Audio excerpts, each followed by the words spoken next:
भगवान किसको मानते हो? संत रामपाल जी महाराज। संत रामपाल जी महाराज जी को। संत रामपाल जी महाराज जी को। संत रामपाल जी महाराज जी को। मानते हो? संत रामपाल जी महाराज जी को। संत रामपाल जी महाराज को। हम पहुंचे थे संत रामपाल जी महाराज जी के आश्रम जो कि बैतुल पे है और यहाँ पर देखा जा रहा है कि संत रामपाल जी महाराज जी की एक शिष्या हमारे पास जुड़ चुकी हैं और हम आपके यहाँ की ज़मीनी हकीकत दिखलाएंगे कि संत रामपाल जी महाराज जी की शिष्या कितने पानी में है। नमस्कार जी। यस सत साहिब जी। आपका नाम? मेरा नाम समीक्षा दासी है। अभी हमने देखा है कि संत रामपाल जी महाराज बता रहे थे कि कबीर साहब जी काशी को छोड़कर मगहर गए थे, ऐसा क्यों?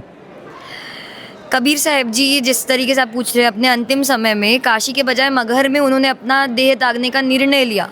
इसके पीछे ये रीज़न था कि काशी में उस समय जो देवभूमि कही जाती है, उस समय धर्म के नकली ठेकेदारों ने धर्म को एक तरीके से अपना धंधा बना रखा था।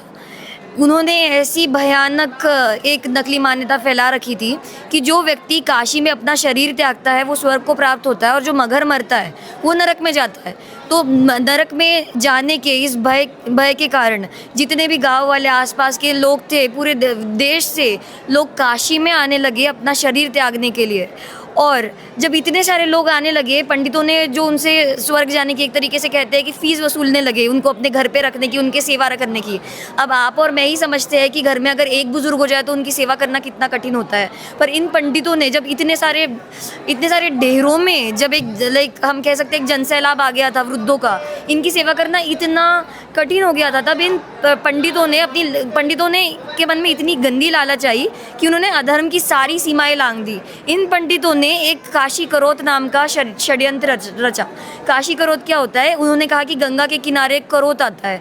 जो भी व्यक्ति, करोत का मतलब होता है एक बहुत बड़ा ब्लेड जिसके अंदर कोई भी व्यक्ति अपना गर्दन रख के, कोई भी व्यक्ति अपनी गर्दन रख के उसको कटवा देता है तो वो सीधा स्वर्ग जाएगा। आप सोच सकते हो कि कितना बुरा काम इन पंडितों ने किया था, काशी के उस समय के पंडितों ने, ब्राह्मणों ने।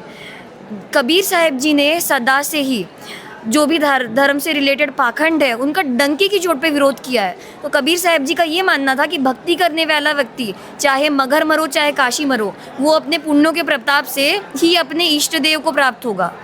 उनका ये मानना था कि परमात्मा किसी भी लोकेशन के, किसी भी स्थान विशेष के मोहताज नहीं है।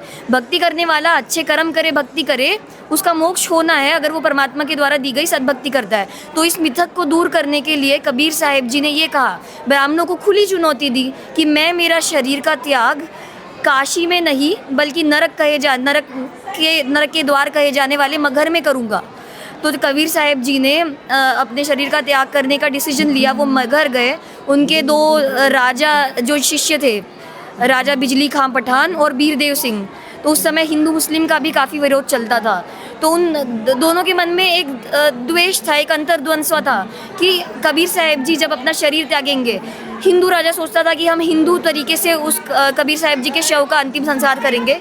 मुस्लिम राजा सोचता था कि हम मुस्लिम परंपराओं से ही परमेश्वर जी को दफनाएंगे। तो कबीर साहब जी ने देखा, पूछा कि आप सेना क्यों लेके आए हो? कबीर साहब जी को अंदाज़ा, वो तो परमेश्वर थे, जान ही जानते।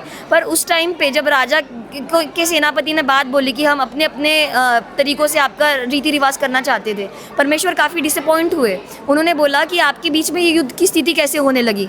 तो कबीर साहब ने बोला कि चाहे जो कुछ हो जाए आप लड़ेंगे नहीं, आपको मेरे शरीर के जगह पे, शरीर के स्थान पे जो भी मिलेगा मेरे शरीर त्यागने के बाद में, आप उसको आधा आधा बांट लेना। अब राजा ने कुछ कहा ही नहीं, दोनों राजाओं ने, पर उनके मन में था कि एक बार पीर जी अपना शरीर त्याग दे, चाहे युद्ध भी क्यों ना करना करे, हम हमारे रीति रिवाजों के अनुसार ही पीर जी का अंतिम संस्कार करेंगे। पर अब यहाँ पे ऐसा मोड़ लिया है परमेश्वर ने, ऐसा चमत्कार दिखाया कि कबीर साहब जी ने जब अपना शरीर त्यागा, वो सशरीर सतलोक चले गए। भविष्यवाणी हुई कि उठा लो पर्दा, इसमें नहीं है मुर्दा। राजाओं को उन दो चादरों के बीच में, जिनके बीच में परमेश्वर जी ने अपना शरीर त्यागा था, सुगंधित फूल मिले। हिंदू राजा ने उन फूलों को आधा ले लिया मगहर में, और जो मुस्लिम राजा थे उन्होंने उन फूलों को आधा ले लिया।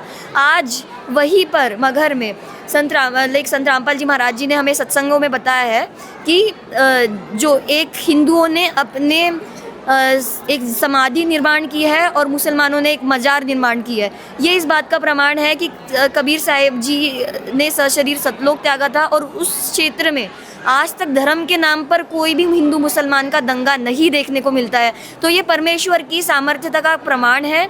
इसके साथ में उस समय पे महाभारत से भी बड़े युद्ध की भविष्यवाणी हुई थी, पर संत रामपाल जी महाराज जी ने हमें जो ये ज्ञान दिया है प्रमाण से, उसमें कबीर साहिब जी ने उस महाभारत से भी बड़े होने वाले युद्ध को टाला था।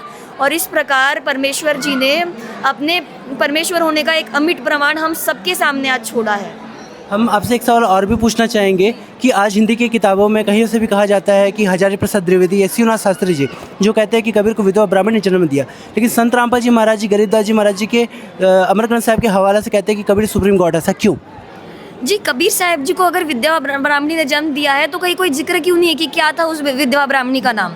अब सदग्रंथ साहिब की भी बात हम लोग करते हैं, पर उससे पहले जो मान्यता है वेदों पे बात कर लेते हैं। आप देखिए ऋग्वेद मंडल नंबर 9 सूक्त नंबर 82 के, एक सेकंड कट करो। अभी वर्तमान में ये भी देखा जाता है कि जो हिंदी की किताबें हैं जहाँ पर शिवनाथ शास्त्री जी या हजारी प्रसाद द्विवेदी जी ये कहते हैं कि कबीर को विधवा ब्राह्मण ने जन्म दिया और इन्हें एक साधारण मनुष्य कवि के जैसे बतलाया गया है। अच्छा, तो कबीर साहब जी ने एक विधवा ब्राह्मणी से जन्म लिया था। कबीर साहब जी ने अगर किसी विधवा ब्राह्मणी से जन्म लिया था तो इस बात का कोई प्रमाण क्यों नहीं आता? क्यों नहीं विधवा ब्राह्मणी का कोई नाम बताया जाता कि क्या था? कुछ तो होंगी उनके बारे में डिटेल्स, आज तक कभी वो सामने नहीं आई। और मैं आपको एक बात और बताना चाहूँगी कि जैसे गरीबदास जी महाराज जी की वाणी में हमें कबीर साहब जी के काफ़ी प्रमाण मिलते हैं। तो गरीबदास जी महाराज जी कहते हैं कि गगन मंडल से उतरे सदगुरु पुरुष कबीर, जलज माही पौड़न के सब पीरन के पीर। इसके साथ में कबीर परमेश्वर जी स्वयं कहते हैं, अवधू अवगत से चले आया, ना मेरा कोई भेद मरम ना पाया, ना मेरा जन्म न गर्भ बसेरा, बालक बन दिखलाया, काशी नगर जल कमल पर डेरा, तहा जुलाहे ने पाया। कि उनके मुँह बोले माता पिता थे नीरू नीमा जी, जिन्होंने कबीर साहब जी को एज अ चाइल्ड उन्होंने लिया था।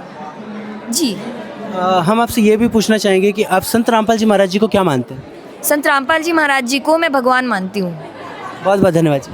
सत साहब जी। अरे